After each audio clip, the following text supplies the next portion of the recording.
Welcome to class 8 already. Now this, we're going to have a bit of fun here because this is some problems and general things I've come up against. Some things are positive, other things are fixing things. I've got my right t-shirt on here, fix it on set. This came from the guys from Alter Ego up in Toronto, my buddies who work for Alter Ego, the colorists up there, so they gave me this t-shirt. In other words, get things fixed on set and you can do cool things in colour correction, not fixing up things. So, hey, but having said that, if we didn't have to fix things, we wouldn't have jobs, would we? So we can't moan about it. This first one here, and just so you can get the media for this, you want to play along, it's all going to be in a problem folder. Different shots here that you can use. That's where that lives. I've just dragged it. There's no XML. It's just sitting in one timeline.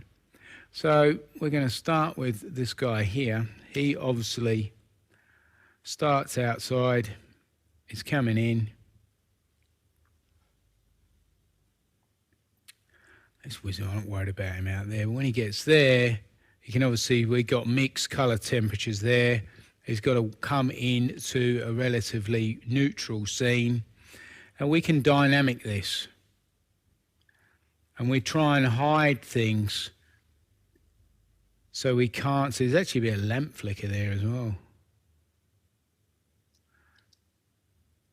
But let's just worry about it when it gets through to here.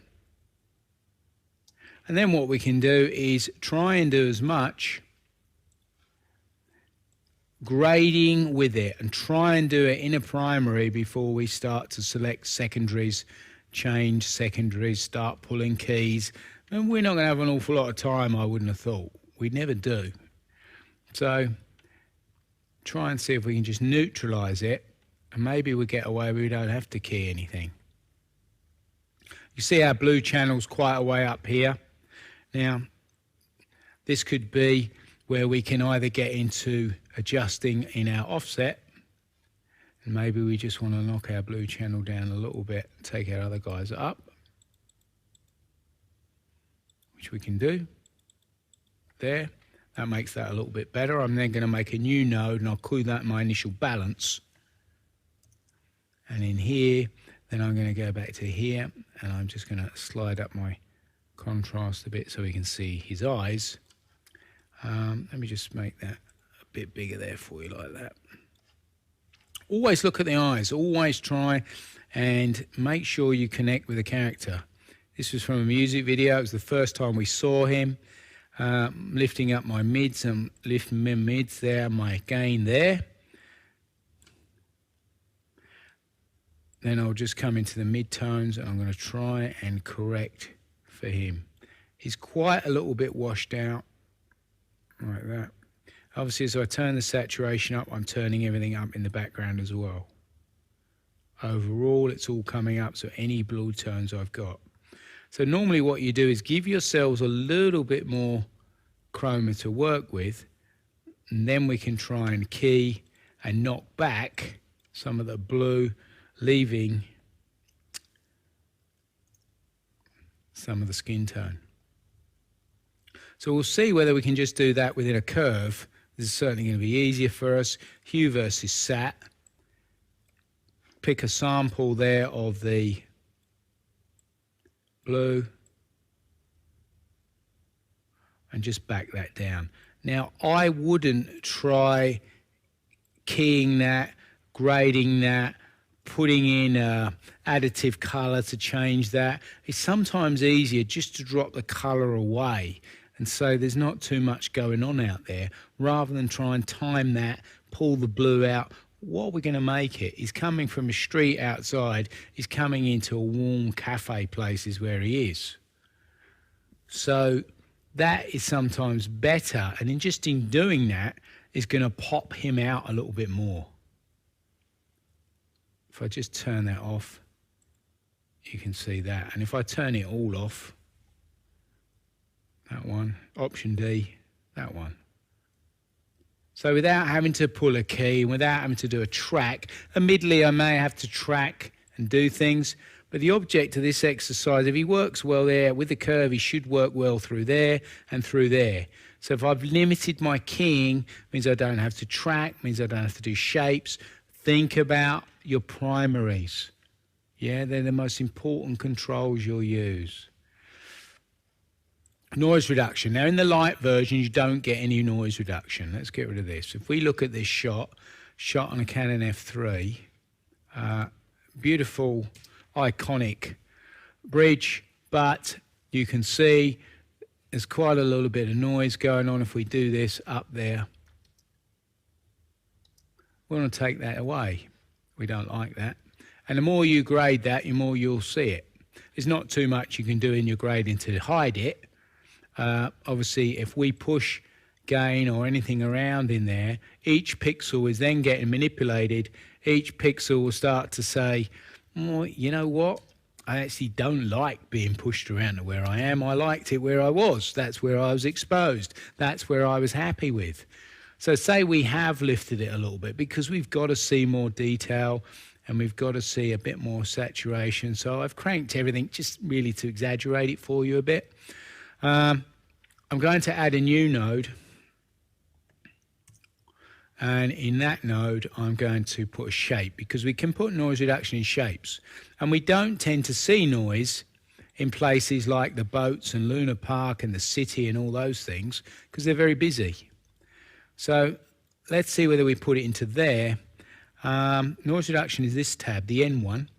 Spatial will do an overall and we ignore all movement.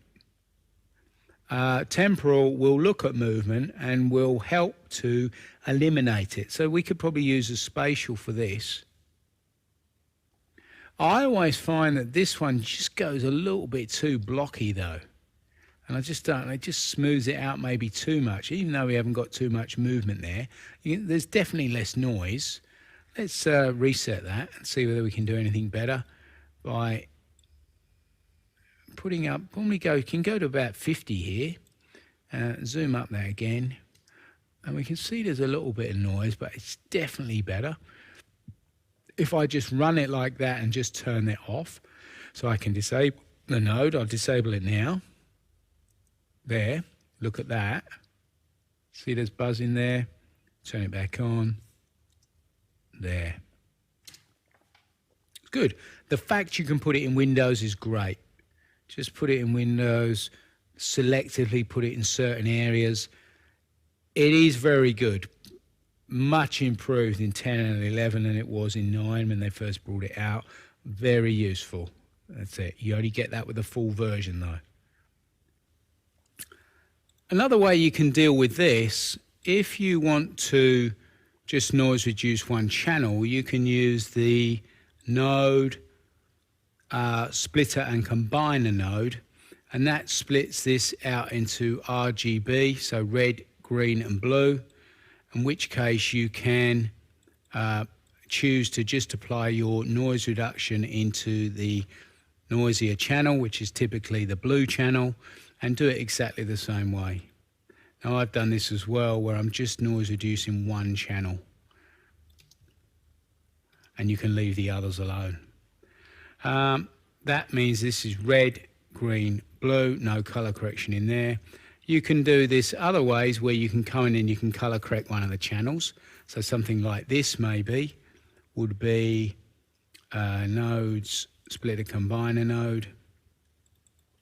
If I then want to just do a little bit of a grade just on that red blue channel there. So if I'm grading in there, I'm just grading in the blue channel like that. See that's moving in there.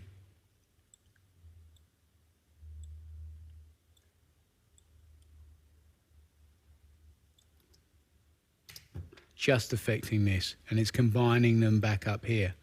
So I can do a luminance shift just there, just lifting the red. And you get some quite good looks by just playing in here and just splitting these channels up. And this is sort of one where you can just play around a little bit, and maybe this is just a little bit cleaner. And you can split these up as well and enable the color space for these splitters to work in RGB, YUV, HSL, LAB is a new one. So you can just use those separately to do certain things. And sometimes you want things to work in YUV because they work in different ways, same as sometimes you might choose to key in RGB and not HSL. Noise reduction ones I use quite a lot, but I've been really experimenting with these lately, trying to find out a different look that I can get from it.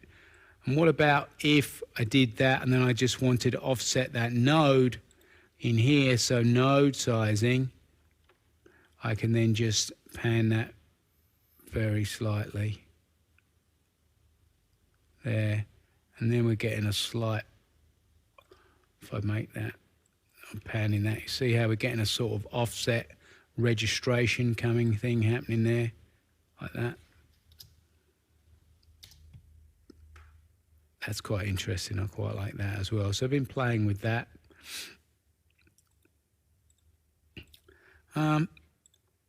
So in here, what about where she turns? Quite noisy, quite underexposed.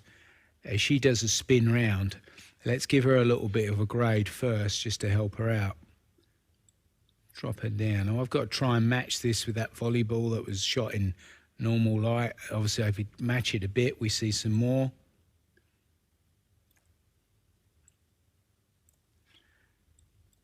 Like that. Add a new serial like that, and in here I'm now going to use my temporal. I'll put that up to 2 because there's quite a bit of strong movement on her, and we'll go for the better estimate. So it will, so maybe a bit slower, but it will be better in eliminating where the movement is and putting the noise reduction into the moving area. Again, I like to normally start maybe around 40 to 50. Motion threshold I'll take to about 20. And I'll have a look at that. And it's very important you look at this when it's moving.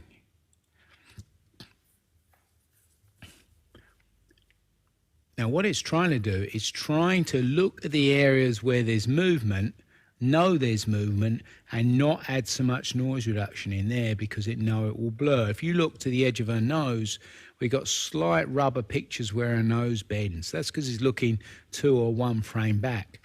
Quite a good feature here is view, highlight difference. When you run there, it's showing you where it's actually applying the work, showing you where the noise is. This area here on the movement, that's not happening. It's not taking noise there because she's moving. So it's helping you to analyze. So as you change this there, or if you take it all the way down, nothing, no noise reduction. As it comes up, it's taking the noise reduction out of these areas. That's where the noise is. But where she's moving, it doesn't want to do that. There she comes, there she turns. It's trying to keep this clean. My biggest recommendation for you if you're doing noise reduction, it's very hard to see if you lose real time. Let's just see as an example whether we can just cache this up and get real time. What we're actually running at the moment. Let's see. This will break it, Warren. 6. So let's do this. I think we're running with ProRes, yes. Render cache clip. Playback. Render cache. Render cache user. It's red, it's doing something. So let's go away and do something else. Check back in. Oh, it looks like it's done it already. Let's have a look. Wow, 24 frames, that's good. I would say go away, render it, bring it back in and look at it. Now I can see there is a little bit of rubber picture, slight picture moving around near her nose, but it's certainly a lot better. I could play with those controls, maybe not the motion estimate down a little bit. As soon as you need to do that, it's going to have to cache that again. It goes to red. All right. But certainly the temporal for movement, spatial for locked off, but I tend to leave the spatial alone. I like the temporal, but you've got to see it real time to make a judgment. This guy, what's wrong with him? He's got yellowy skin, sitting in a yellowy room with wooden furniture, wooden books. it's all a bit, he's a bit lost in there, isn't he? He's not standing out to me. Now, some people will jump in there and start keying things too soon. Now, I'm a big fan, like I just did on the boy in the doorway, trying to do as much in a primary as you can. Don't jump straight in and, work it. You may be able to just grade that out to make that a lot more accessible. And I think you probably can. So we'll stay here. I'll bring up my waveforms again so you can see.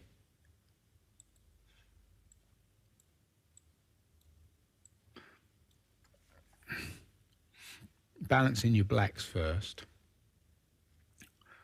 We're putting a little bit of blue in the picture. There's not so much blue in there, is there? And we're going to build a little bit more blue in. Let's take the black level down. Run to a shot where his eyes are open. If he opens them. Shot's a bit longer than I thought it was. Oh, there, he's got his eyes open there. There. And we don't want to lose that. We're not crushing that, so I can just lift my mid-tones up a little bit. See how that's helping bringing in? Sorry, I'll just give you a bigger view there. Helping his eyes. That was doing this.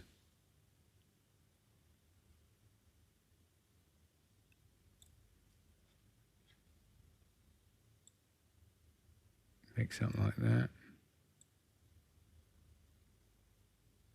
Like that. Then maybe just use a simple shape, node, circular power window, extra node, obviously not the same one. And again, let's get that around him. Whee. Get rid of that guy.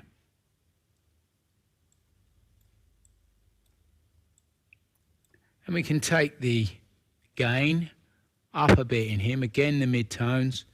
And you can use the outside node probably for this. We haven't talked about that. The outside node does an invert of this. So in this node we're grading in the middle, right click, we are grading add outside, everything but the middle. Again, your vignette wants to be a combination of all three. Black's down a bit, mid's down a bit, white. Subtle, we don't want to see it. This is not the Top Gear type grad. Again, turn everything off. Option D is gone from that to that. I can see that shape a little bit. I need to go in there and apply more feather. I don't want to see it. I know he's waving around. If I've got that right and I still think I could lift him a bit more, don't be afraid to go back to number one, or don't be afraid to insert another node into there. So it happens before your windows. Yeah, and then you're lifting up, your windows will come up. We can do that. And that's making that look a little bit more interesting. Sorting out a problem. Then after that last window, I'm going to add another one. Add a window in here. Serial node and a window. And just imagine that maybe there's a bit of light coming down through that window. It's coming from this side, and I'm just going to warm that up there. I'm going to make one more, as I can, and put just another little shape down in there like that. Feather these off, and we're just going to put in there just a little bit of warmth. Feather through.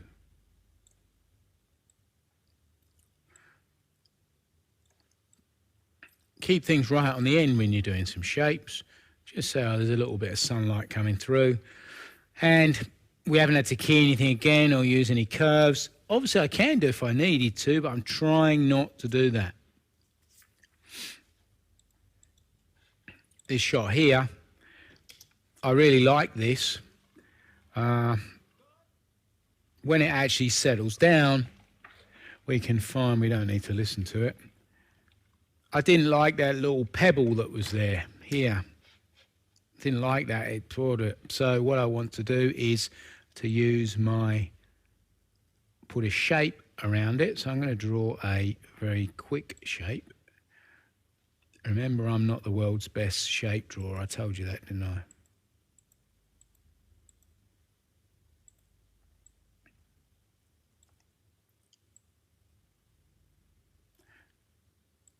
Something like that.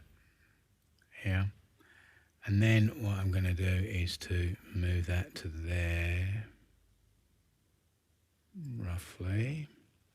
Then what I can do is come in here and go to default input sizing. I'll go to node sizing, and we will go back and use our pan, and we will just pan a sample and tilt a sample there of brickwork. All I then need to do is go back and feather it a bit more.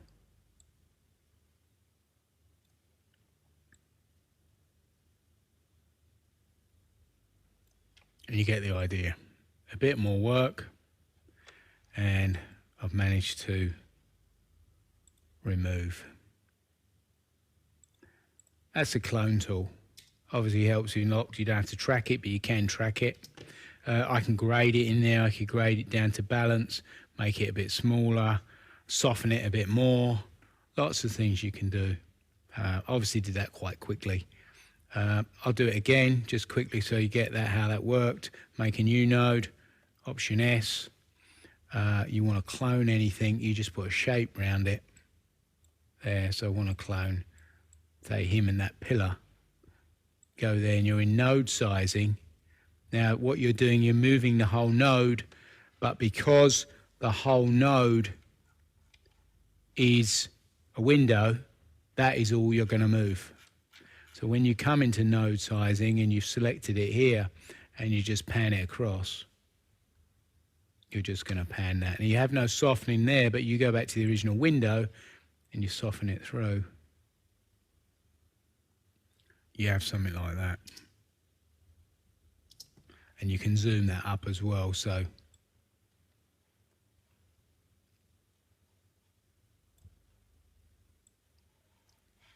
get on the opacity of it a little bit more. Start to do things like that, maybe. Simpler little effects. No reason why not. So occasionally I've used that to double up and resize things. I've used it to take things away. Certainly done that, like I've done that in there as an example. So a few different ways. What about if we want to key her and put her over the top as a comp of that shot? What you need to do is to pick this up and just take that, and we'll move that and put it down here. Sit it over the top on V2. Put it at the beginning there like that. So V2 is the green shot. V1 is the water shot.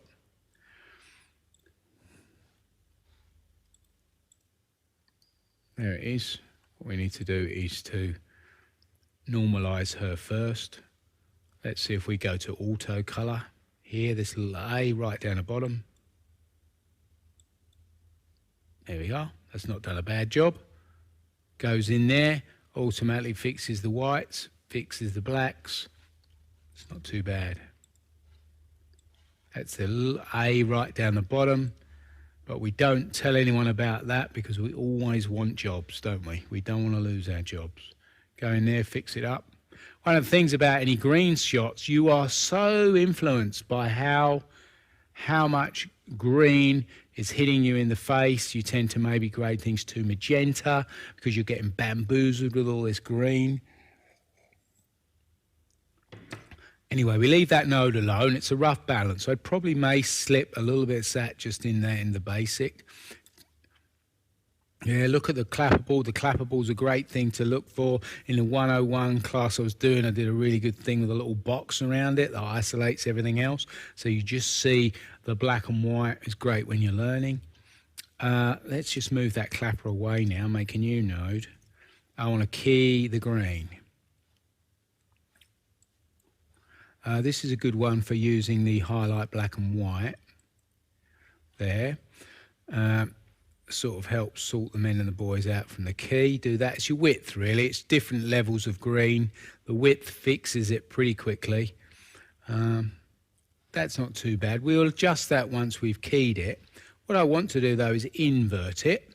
Now I've inverted it, I've got in node 2, you can see in there, now I've done an invert, it's just showing me her, not the green. That's because I used this button here, invert. Inverted that, turn the highlight off, I don't need that anymore. Right click on the background here, add alpha output, feed that down into there. So I'm dragging out of the triangle, coming into there. She's now keyed over the top of that background. Now how do I fix up that key? I need to zoom that up a little bit. We don't need to see this. Now a few things you can do is I could obviously go in there and blur that a little bit, see whether I can key her a little bit better, add a tiny little bit of blur, or I could use my in and out ratio, which is like my shrink and grow ratio. I have to be on the right node and I'm not. There, that should work. Let me just zoom that up like that so you can still see that.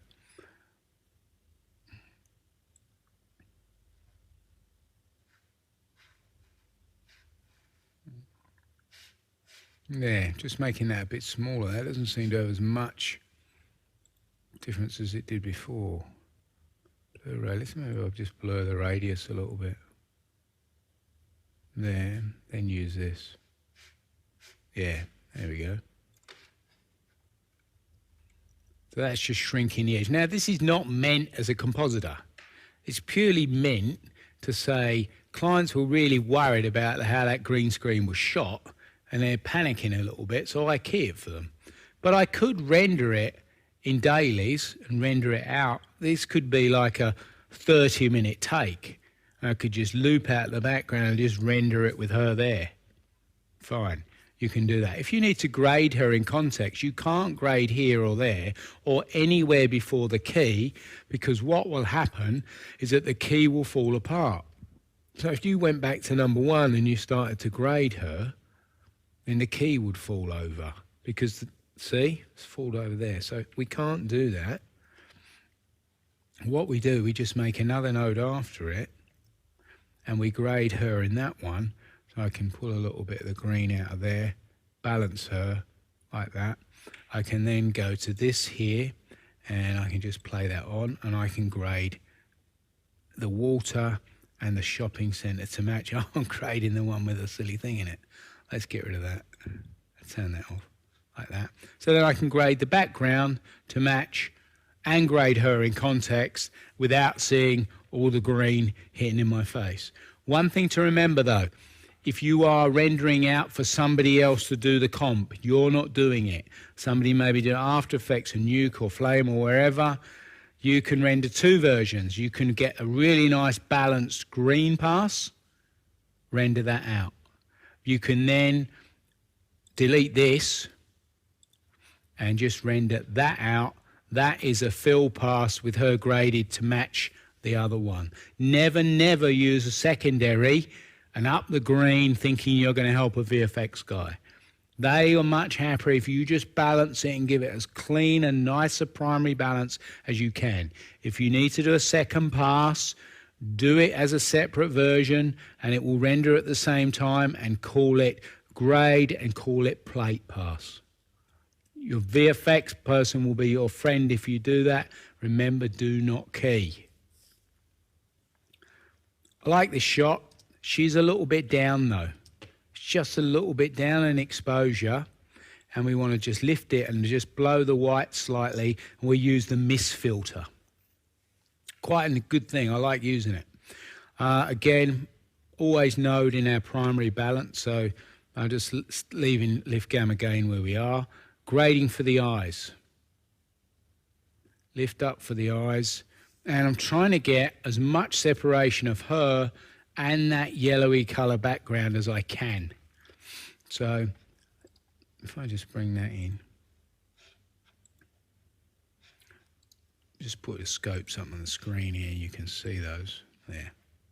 Node 1, Now we're quite lifted, so I can just lift that down a little bit with the blacks. Lift that up. And quite warm. So I'll play around till I'm happy with a grade that I like on her. Just expand that out. That's pretty good there as a starting point anyway. Then you make a new node. I'll make a serial in this because I've actually improved it, so it's going to be easier for me to key there. And I'm going to end up doing a little shape around here to garbage mask everything out.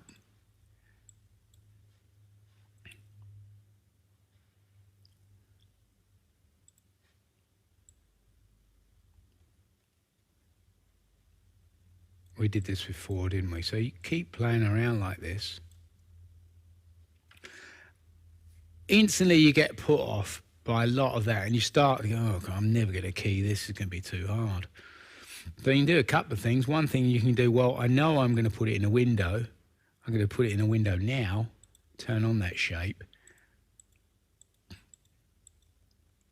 Just do something like this. Yeah, automatically feels better because you've discarded everything else. Then you start to look at your key again and you start to think, well, saturation, low, we'll get rid of that stuff and just leave the saturated stuff around her face. Darker, is there some darker bits in that key there like that? Like that, yeah. And then apply some softs to it. Just like that, that's helping. Add denoise that we like in there.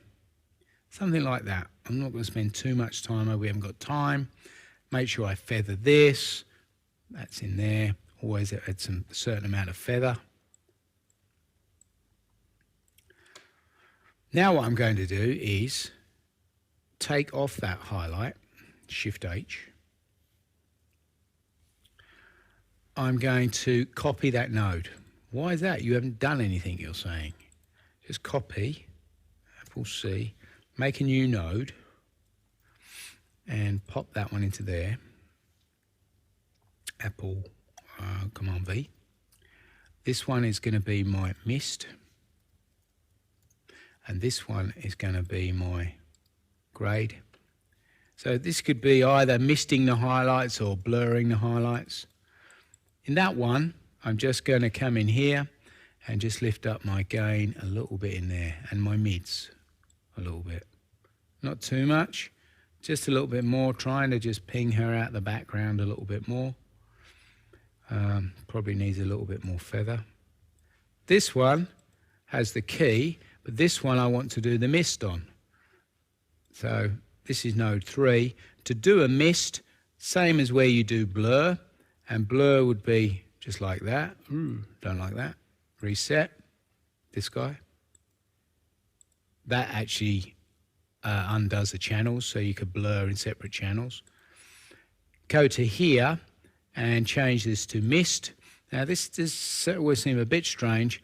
What you do, you make her look really ugly, and then you make her mix between the two. And that's too far, probably about 43, 42 in there, somewhere like that. We get a nice feel if I do Apple D. It's doing that. I'll do a little bit more so you can see it there. Just exaggerate it slightly. The reason I separated them out, a client will say to you, show me the mist, off and on. Helping her skin slightly. I like that. Show me the grade. Did you pop? Yeah, so you can turn them off individually, which is what they like to do. If you've got them as one on the same node, which I could have done, you turn them all off or you turn them all on. Now, if I wanted to drop everything else down outside of her, I could do this. Yes, just make a new node. Option S again. Drag the triangle like that in there. And then using that key, I've just inverted it. And then I could just go in there and cool it off very slightly there. Just in the mids, just in the blacks. A little bit of blue, not too much. I then have to really start working with my shape a little bit, but I can see that. But that's a pretty easy way of getting a little bit of blur, fixing up her skin slightly.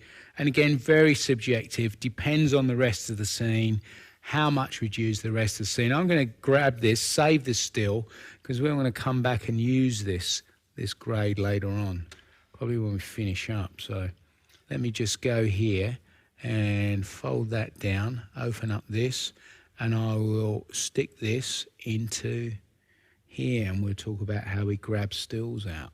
Grab stills, so that's in episode 8. We've got that still there. If we look at this guy, obvious problems, it's about problems, and he's dancing up and down. What you can do is, instead of tracking, so you go to your tracking GUI and you select stabilize. And you stabilize forward, so you do an analysis. And then you click zoom and you hit stabilize. And it's locked that off. That's a really nice good on this shot. Really good. When I find when you're trying to stabilize and you're tracking a car from another car rig, it doesn't work so well in there. I mean, I'd say complex stabilizing shots, stay where you are. But simple things like this, good. Really good for simple things.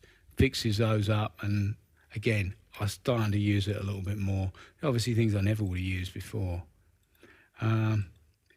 If you don't want him to destroy your track, you can do this. Go into interactive mode, and you can then draw a box like that and go trash. And then when you track forward, it will only track the shots that have the X's, and it won't track or stabilize him because he's waving his arms around. You don't want it trying to stabilize that. You just want it to stabilize the picture. So that's interactive. Works the same on the tracker. Being able to draw boxes and say, right, ignore the tracking points here. Really useful. Exactly the same in your tracking where you need just to ignore something. Sky replacement. Let's get rid of this and we'll delete all our nodes. So color, reset all grades and nodes. Go back to here. Let's do a primary balance. Let's just do this. Bring that back over there like that. Have a look at that.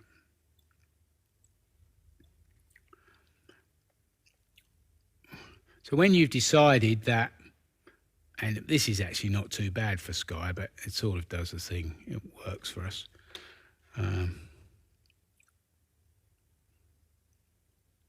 Always try and get a little bit more separation in your primary grade. Something like that. Made a bit of saturation in there. We need to find another sky. So what we do is go to media pool, and I've got a beautiful thing here. Look at that, wonderful. It's only one frame of JPEG. I'm going to put that on top. So I think we're going to have to stretch this out a little bit. Find that and just drag that down to there. Oh, interesting, that's new. It's given me a predetermined length for a still. I didn't know that. Yeah, they say you learn something every day, don't you? That used to be one frame, and you used to have to stretch it out to make. So it knows now, it gives me predetermined length. That's cool. So that's on V2. Now showing me 2 layers. I need to go back to this one, and I'm just going to unmix this so I don't see this. The moment I'm seeing V2, if I do this, unmix, I can then make a new node and I can key my sky. Let's go there. And I'm just going to do this pretty quickly now. I'm not going to spend too much time on this. We're still looking at highlight difference mode. I need to go just to highlight mode. Bring out my width. going to put it in a little window, just so I've got a little bit more control. Like that. I always use circles, always have done. So I should get a habit now, I can use grads and things like that, and some of these newer shapes. So just like that, again, I'm doing it pretty quickly, blur it off slightly. What I'm going to do is add an outside node, just inverts it. Right, purely does an invert. Right click, add alpha output, turn off my highlight, drag that, put that in there like we did earlier. Pop that to there. Now we should see our output. Turn on the mix, like that, go there. So I've set this up, it's not working. That's because I want to send this out as an alpha over the top of the sky, but I've set this up the wrong way around. So really, I'd be putting that over the top of that. So let's just slip that down there, slip that up, pop that in there, and now we can see something starting to happen. There we go. You think anyone would notice that? We can obviously size this up a little bit.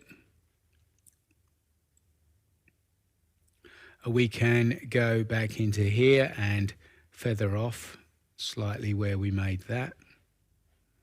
And I'd need to do that.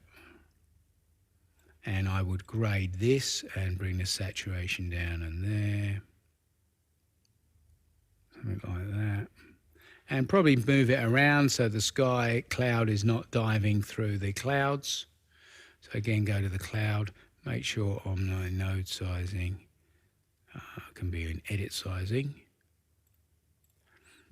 and just tilt that up a bit.